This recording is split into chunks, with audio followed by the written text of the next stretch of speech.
Hi and welcome to this week's Nasty Nelson podcast, brought to you by Pickleball News Asia. And this week we're going to be chatting with one of the world's top players. I think he's a top 10 doubles player, James Ignatowich. He's been on the scene for quite some time now, and we're going to be chatting with him. But before we get into that, if you like what we do, please do either subscribe to the channel or like this video. It helps us spread our message a little wider, and we really appreciate your support. So jumping into why we decided to get in touch with James.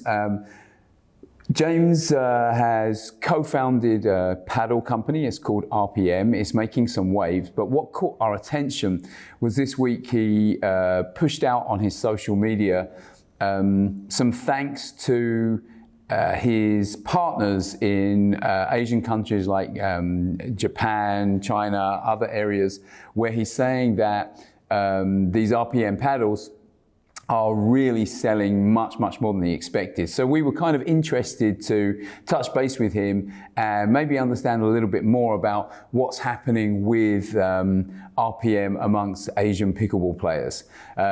So we caught up with James, managed to get on a Zoom call with him and chat with him about that.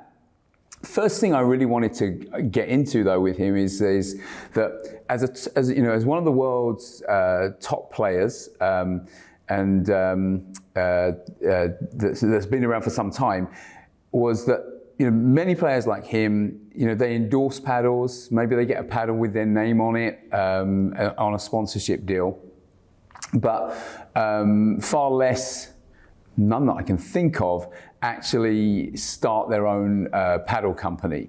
So I was interested to see from James, was this just really another example of a professional kind of endorsing a paddle, or was it much more to him? Was he really in the nuts and bolts of this business of developing a paddle company? And here is what James told us. For me, starting RPM was mostly because I was a little bit frustrated with the equipment that I was using before. I had kind of felt like there weren't a lot of pickleball paddles that were made for high-level play. And if you look at a lot of other companies, or just in general in the pickleball space, you're going to find that the high price point paddles are still being purchased by, people that are just getting started. Like if you look at the other companies, for example, they're going to promote their one line of paddles for everybody. And I kind of felt like, you're either making a paddle for a higher level player or you're not. And if you're making some sort of compromises, then that actually definitely will take away from some of the, the performance characteristics that you want with a higher level paddle. Those being, for example, I think higher level players, and it's been proven by like slow motion video, higher level players will make contact with the top of the paddle a little bit more often than the center. So you have the geometric center of the paddle face, which is just right in the middle of the paddle face. And you might think that that's actually what should be the sweet spot, but on a lot of paddles, it's just above that. It's about an inch above that. I know Connor Garnett was actually just talking about that on his, in his school, where he does a lot of teaching, and it's a known fact. So like those little minute differences, if you notice, for me, I think we really tuned RPM to be made for higher level players. And I think that's one of the things that really is just super gratifying for me, because when I see the other pros that are, for example, on the APP tour, there's a bunch of pros now that are just using RPM for free because they think it's their favorite paddle.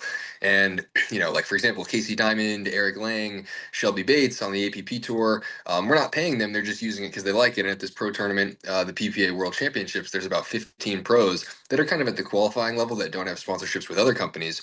They're using RPM because it's their favorite paddle. So I think that's definitely something that is maybe the most rewarding part for me, is making a paddle that obviously I love, and we've had a ton of success now selling it, so a lot of other people love it. But the most important thing is just, the respect from my peers and seeing how much my peers like it, because I know firsthand how much other pros have been sort of complaining about some of the paddles. There's a lot of pros that endorse other paddle companies, but are just playing with the paddle because they're getting paid to play with it, and it's not actually their favorite paddle. And it's something that you hear all the time. If you ever go to a tournament, you'll see, if you really want some candid answers, you can ask some pros, and I bet you they'll give it to you. But for me, seeing other pros love my paddle really does mean a lot to me. So I think that's definitely right now what is my biggest motivating factor. So clearly, this is not just a case of another endorsed paddle. You can see from what he explained to us that he really is at the heart of this business of developing a new paddle. And it's not unusual. I've spoken to other paddle manufacturer founders that got into it for similar reasons to James, as James explained to us, which is that they felt there was something lacking in the paddles that were available and they wanted to do something about it, which seems to be the spark that got James into this. I also like the fact that he's very, very clear about where he's targeting this paddle, and it is for better and more elite players. Although, particularly in Asia, and I'll include myself in this even though I'm not Asian, but we tend to like to think of ourselves as good players. So even if the paddle was not really designed for someone like my level, I'm probably thinking to myself, well, I'm still a good player, so I could probably still use and benefit from that paddle. So I don't know if there's a bit of reverse psychology in there, but I don't think that's in James's mind. I think he's targeting high-level players with a high-level paddle. So I think that's interesting. But then I wanted to know if James had thought about why this was making him so successful in Asia. Had he had a game plan when he started to approach the Asian market? And just in general to see what his views were about why he's getting such pickup across quite a few Asian countries. So I put that to James, and here's what he told me on that particular point. So I think the success has been a bit of a surprise. It was never really originally in my plans to push hard in Asia. It wasn't something that I really thought would be that easy. I didn't know that I was really known at all in Asia, and I'm not really sure how much I am. I know you've suggested that I might be. I mean, maybe some people know me, but I don't know how if I'm necessarily Kwong Duong level famous over there in Asia. But I actually just got off the phone with Kwong Duong's dad. He's definitely going to be helping us with our distribution in Vietnam and I think in Asia in general. So to answer the question, I think for now, we're definitely starting to push harder into the Asian market. One of the qualities of the paddle that I think, from what I've seen, especially in the US, that Asian players really seem to like about the paddle is that it is about as powerful as they come. So they do the test, the USAP test, that is, which is a PB core test. So it's just a coefficient of restitution test, which is how you determine how much power a paddle has and whether it's legal or not legal. So they do the test by having a paddle here, and then they shoot a ball at it with a ball cannon, and then the pace at which it comes off that paddle determines how much power, at least that they want to quantify, how much power it has. Because obviously there's some issues with the test, but that's the test that they do. And so the RPM tested at exactly the legal limit, so a 0.44. So it's actually physically impossible to have a legal paddle that is more powerful than an RPM. And for whatever reason, I think that's definitely resonating with the Asian community around here. It seems like they really like to crush the ball when they get the chance. That's at least from what I've seen, because I was over there in LA, and there's a pretty strong Asian community in California, from what I've seen in Southern California, and RPM is already super popular over there, and it seemed to be the favorite paddle over there. So I think that's one of the things. And then another thing is that I am coming to Asia to help promote the paddle. So in December, I'll be in Japan, and then I'm going to go to the Philippines and then Hong Kong. Maybe I'll go to Malaysia if you guys are willing to accept me, or if you have any idea who I am. I don't know if that's necessarily the case, but either way, it's definitely something where I'd love to help continuing to promote the paddle there. But really, I don't think it's as much about me being known at all as, more so I think it's just when players try the paddle, they really fall in love with it. And that's typically what I say to people when they ask, what makes this paddle different? What do you want to talk to me about? Or, how do you want to sell it to me? Really, it's just, I think you should just try it, because when people try it, they're immediately either shocked, impressed, or confused by how it is actually legal. Yeah, so I think maybe James probably undersells or is a little bit humble in terms of just the fact that maybe his own profile is quite helpful in getting exposure for the paddles. But I think he's hit on something which is, as he explains it, when you look at the testing results, there literally cannot be a more powerful paddle.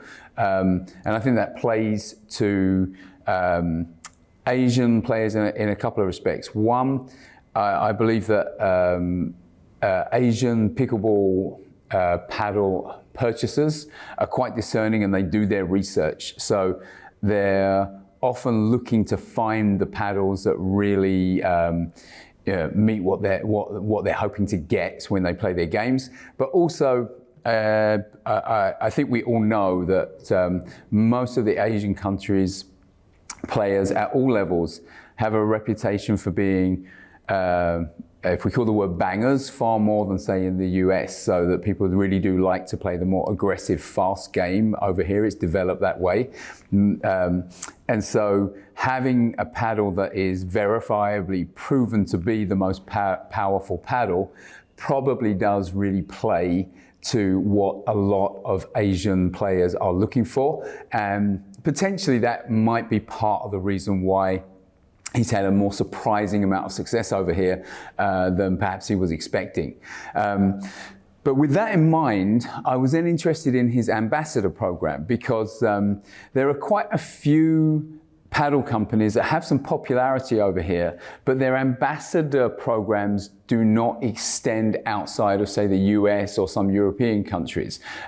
So there can be some people that, they really like a particular brand, but there's no ambassador program over here. So I saw that James does have an ambassador program for our RPM, and I wondered whether or not that program was available to Asian players. And so James went into some detail on that ambassador program, which we can go into now. So our ambassador program is super important to us. I think something that other paddle companies have kind of neglected a little bit. Some of them have strong ambassador programs.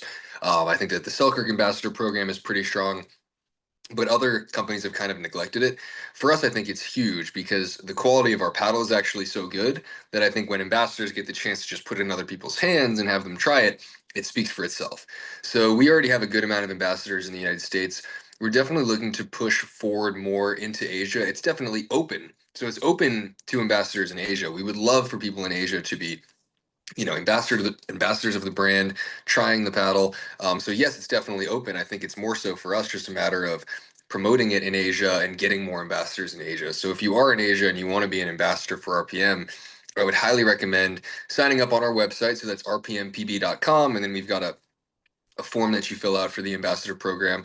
There's 2 tiers of it. So there's the gold ambassador. The gold ambassador gets 4 free paddles per year. So 1 free paddle every 3 months. Very generous. And you also get a discount code, 15% discount code, and then a 15% cash commission on every paddle that you sell. So that's pretty good because I know some other paddle companies will do store credit for their commission. So if you were an ambassador of another company, sometimes if you sold a paddle and somebody used your discount code to buy it, then you would get 15%, store credit to then go buy another, item from their store. And I was always like, look, ambassadors would much rather have cash than store credit to just buy another product. We would rather just give you free products and then you can get cash commission if you do, sell a paddle through your own ambassador discount code. So that's another thing. And then there's the silver program. So we're very, very generous with offering the silver program to people. So I would highly encourage you to apply, because I think there's definitely a good chance you would get the silver program at least, which means you get half off of everything. And then you also get a discount code and a commission on your discount code. So yeah, give it a shot. There are also some other fun things for the ambassador program. The top ambassadors get shouted out by me. There's actually an all expenses paid trip for the top 10 ambassadors. So if you're somebody who thinks you can sell a lot of paddles, we reward the best ambassadors very well. But we're going to have more information about that at the end of the year. So I found it was good to see that, James really obviously sees a value in ambassador programs. He can see that they're a big part of how they get paddles out to more and more people. So that was good. Even better is the fact that he's not putting any geographical limits on his ambassador program. So personally, I get really frustrated by that. I don't understand why some US brands limit the ambassador program to just the US or just a few countries outside of that. Of course, I don't run a paddle company. There may be very good reasons why they do it, but I'm struggling to find them. So I was really quite pleased to see that James's view was, we just want ambassadors wherever. So if people apply, we will take those applications seriously and see who we can bring on. So I think that's really good. It means that people around Asia that like the brand already, that want to get involved as ambassadors, certainly are going to be taken very seriously by James and the RPM team. Also, if you listen to the details, it's not a bad ambassador program at all, particularly if you got on the gold, but the silver one is also very good. So we will put a link to their ambassador program application form in the notes below. So if you're interested, you can give it a go and see whether or not you would be taken on as an ambassador. Following on from that, I just wanted to then see if, given that there's obviously interest here and James and the RPM team are looking to do more in Asia, if he himself had plans to visit here to promote the brand or even to play.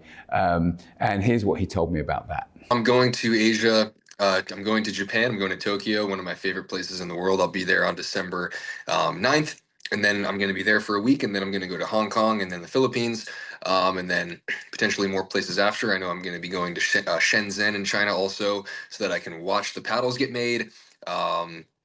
And just meet with our supplier. I'll be going back and forth from here to China all year next year, intermittently, so that I can watch paddles get made, and just kind of be really, really involved with the process as much as I possibly can be. So when I'm over there in China, it definitely could make sense for me to stop by Malaysia and stop by different places in Asia.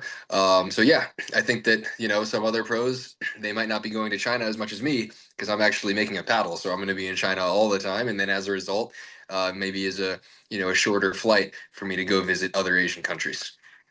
So I was interested in his answer from one perspective, which is it seems that certainly from a paddle manufacturer's perspective, so let's move aside the fact that he's a top player in the world and just look at the fact that he's running a paddle manufacturing company.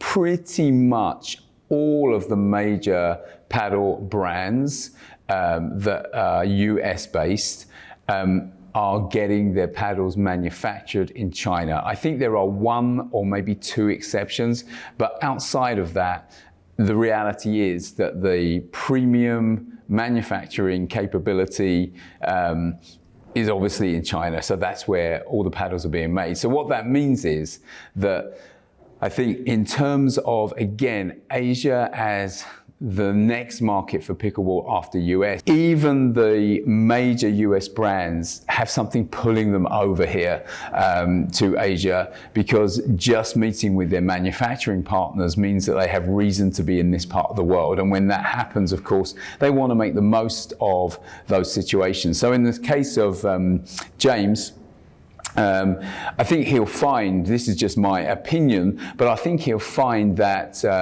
when he makes his business trips, mainly to go to see his manufacturing partners, just by virtue of the fact that he is such a good player and is well known as a player, I think he's going to have real opportunities to promote the brand through himself. Maybe that's not his idea and his aim, but I think that opportunity will present it to himself, and that will be across many, many countries across Asia. So certainly, I think it's good for us here, because every time we get top US pros here, we can get things like clinics, training, and it just creates some buzz. So if as a result of his business visits to Japan, to China, he spends more time coming to other Asian countries, I think that's got to be a good thing. So with that in mind, thinking about James potentially making visits over to Asia and having two hats to wear when he does that. One is as a pro player, one as a CEO of a paddle company.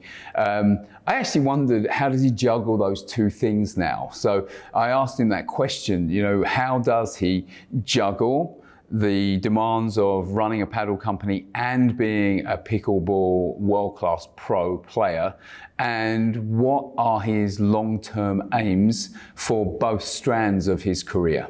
And again, I found his answer was quite interesting and surprising. Here's what he had to say. So for me, I definitely have more fun being a CEO of a paddle company. I mean, we've already had a ton of success It's definitely my passion, and I think it's just so fun to be involved really deeply in every part of the process. So being really deeply involved in the supply chain, knowing every single part of that process, the marketing side of things, making the paddles. So I'm also the lead engineer. So anything that's in the paddle, I've been, very, very closely involved with what goes into it and why it's in the paddle. And then just making new prototypes too. So we've got new prototypes we've already gone through 50 prototypes actually to get to what our current paddle is. Now we don't need as many prototypes because we have more of a feel for what we want. um, we're actually working with one of the top paddle reviewers right now to create a full foam paddle that's coming very, very soon, probably in the next 3 months. And yeah, making paddles is really my passion. So the other stuff is also very fun, obviously, the marketing side of things, the supply chain side of things, just, getting in touch with ambassadors and growing the brand and just watching people really enjoy the paddle. But for me, really, the main thing is just making paddles. I've opened up with my bare hands every single paddle. So, paddle techs, protons, Yolas, Selkirks, bread and butters, Vatics, rhombuses.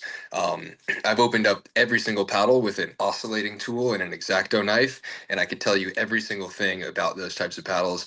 I could tell you about any different foam density, honeycomb density, types of foam, what they're putting in the handle pallets here and everything like that. So I've really developed a pretty big passion for making paddles. And I think that my favorite part about it is that it's an unsolved thing. And that's what makes it a pretty special thing. So, tennis rackets are all pretty much the same. You've got a Wilson, a Babolat, a head tennis racket. They're all very, very similar to each other because, what makes a good tennis racket has been more or less solved. And golf clubs are all more or less, very similar. Also, if you look at padel rackets, I'm actually currently making a padel racket too that I think is very close to the top tier. I'm having a lot of fun with my design of a padel racket. But even so, those are all a lot more similar to each other than pickleball paddles. If you look at the top, and if anybody says that all pickleball paddles are the same, they're just flat out wrong. And I'm not just saying this to say that my paddles are better than others. It's just that other paddles are all very different from each other. So if you look at the top 10 pickleball paddles, the inside of a Yola, and we can leave mine out of it. You look at a Yola Pro 4 versus the Selkirk Boomstick. They're completely different. The core of a Yola Pro 4 is made out of honeycomb polypropylene plastic, and the core of the Boomstick is made out of EPP foam. Two great paddles. I'd say I prefer the Yola even, but they're both way different with completely different material constructions. So for me, that's what makes it super cool because in the next 3 or 4 years, the pickleball paddle will be solved. Unless something crazy happens, I would imagine that the paddle will eventually be solved and then all paddles will look more or less the same. But we're not there yet. So my biggest passion right now is trying to solve it because whoever solves it first is going to be able to say that they were the guy that invented, the actual qualitative material properties of whatever the solved pickleball paddle is. And we're not there yet. So that's what I think is super cool. And I think I'm in the conversation to get it done. And that's what I'm doing pretty much all day, every day. I'm also playing pro pickleball. Um, 2 days ago, I beat Ben Johns. That was kind of fun. We can we can actually pull up. There's a video. I was using the RPM paddle. I was playing Major League Pickleball against Ben Johns and Hunter Johnson, and we won the game against Ben Johns. And I just posted on my Instagram. It was posted a couple days ago, and I held up the RPM paddle, and I was like, "This is the paddle." And of course, it was probably mostly me and not the paddle. But the pro game is fun too. It's kind of like a side hobby for me, and I'm still able to play well. But for me, it's really about following what I love to do, and you want to follow your passions. And so I definitely am a lot more passionate about the company than the pro game. So, yeah. So the first thing I felt having listened to James's answer on that question was his kind of almost maniacal passion for building what will become the definitive paddle is really, really clear to see.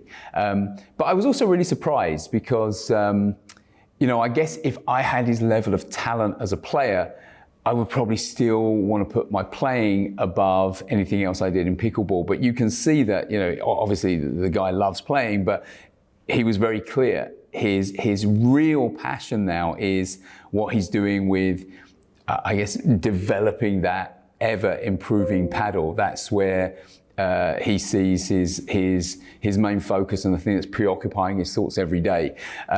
So I found that interesting, but I also see parallels because so many of us that get into pickleball because we love the game end up doing things around it. I mean, case in point, if you look at just myself, I organize tournaments, we do the Pickleball News Asia, we do this podcast, and all of that has sprung from just love of the game.